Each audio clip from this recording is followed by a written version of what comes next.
बिल्डरों की मनमानी नहीं चलेगी। संसद ने बिल्डरों पर लगाम कसने के लिए रियल एस्टेट बिल पास कर दिया है। बिल्डरों पर नजर रखने के लिए एक अथॉरिटी भी होगी। बिल से रियल एस्टेट सेक्टर में पारदर्शिता बढ़ेगी। लोकसभा ने मंगलवार को चर्चा के बाद बिल को पास कर दिया। ये बिल गुरुवार को राज्यसभा में पास हुआ था। बिल्डर्स की मनमानी से परेशान लोगों के लिए राहत लेकर आने वाले real estate regulation and development bill को संसद की मंजूरी मिल गई है। लोकसभा ने मंगलवार को चर्चा के बाद इस बिल को पास कर दिया, जबकि राज्यसभा पहले ही विधेयक को पास कर चुकी है। केंद्रीय शहरी विकास मंत्री एम वेंकैया नायडू ने कहा है कि बिल के पास होने के बाद अब घर खरीदने वालों को बिल्डर्स की मनमानी का शिकार नहीं होना पड़ेगा। Bill does not provide that the existing project should stop all operations until complied with the provisions of the bill. The bill do not say that. The bill only provides upon the formation of the regulatory authorities.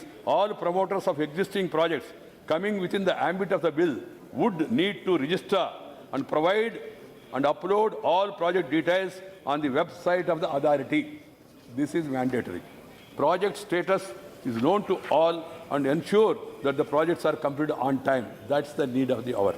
नए कानून के तहत सभी real estate परियोजनाओं और agents का पंजीकरण करना अनिवार्य होगा। पारदर्शिता और परियोजनाओं को समय पर पूरा करना भी नए कानून में शामिल है। हर राज्य में रियल एस्टेट रेगुलेटर नियुक्त किए जाएंगे जो सभी प्रोजेक्ट्स की मॉनिटरिंग करेंगे और कस्टमर सीधे उनसे शिकायत कर सकते हैं। इसकी सुनवाई रेगुलेटर द्वारा की जाएगी।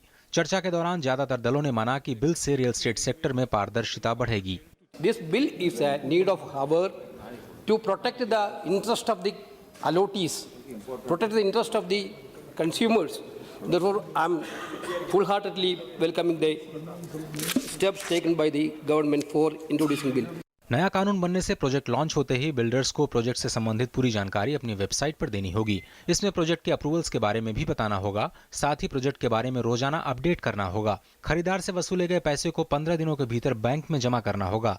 इस पैसे को एस्क्रो अकाउंट के रूप में रखा जाएगा, जो कंस्ट्रक्शन कॉस्ट की 70% राशि होगी और उसका उपयोग सिर्फ उसी प्रोजेक्ट के लिए होगा।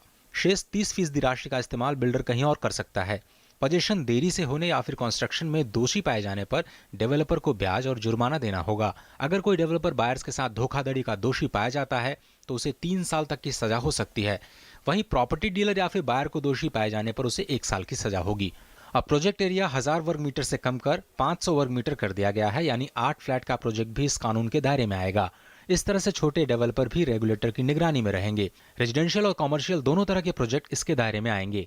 नए कानून के मुताबिक डेवलपर्स और बायर्स के हितों की रक्षा के लिए लैंड का इंश्योरेंस कराना होगा। प्रोजेक्ट का स्ट्रक्चर बदलने के लिए डेवलपर को 66% खरीदारों की सहमति लेना जरूरी है, यानी जब तक कुल खरीदारों में से 2/3 खरीदार स्ट्रक्चर बदलने की अनुमति नहीं देते तब तक उसमें कोई बदलाव नहीं होगा। जाहिर है, इस real estate regulation and development bill के कानून का रूप लेने के बाद बिल्डर या फिर प्रॉपर्टी ब्रोकर ग्राहकों के साथ किसी भी तरह की धोखाधड़ी नहीं कर पाएंगे। बिल के आने से ग्राहकों के पैसे सेफ रहेंगे और उनके अधिकारों का हनन बिल्डर नहीं कर पाएंगे। पार्लियामेंट टीम के साथ news night desk, DD news.